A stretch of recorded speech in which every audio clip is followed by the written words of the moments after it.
જય શ્રી રામ। મારું નામ વિવેક પ્રકાશ ચંદ્ર શુક્લ છે અને અહીંયા જે રામજી મંદિર છે ત્યાં અમે મહારાજ તરીકેની ફરજ બજાવીએ છીએ। આજે રામનવમીના અવસર પર અમારા મંદિરે હનુમાન ચાલીસાના પાઠ રાખવામાં આવે છે। દર વર્ષે સવારે 6 વાગ્યાથી લઈને બપોરે 11 વાગ્યા સુધી હનુમાન ચાલીસાના 100 પાઠ હોય।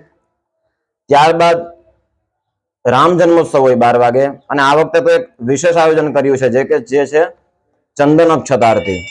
એ આરતી થાય ત્યારબાદ અહીંયા લગભગ 700 થી 1000 માણસનું મહાપ્રસાદીનું આયોજન હોય છે।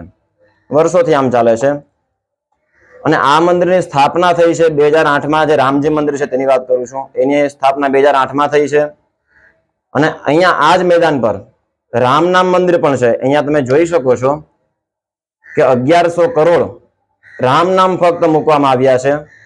ફક્ત એની પુસ્તિકા બધાને અહીંયાથી વેચવામાં આવી, અલગ અલગ જગ્યાએ પુસ્તિકાઓનું વિતરણ થયું, લોકોએ રામ નામ લખ્યું છે અને એ પછી અહીંયા સ્થાપિત કરવામાં આવ્યું છે।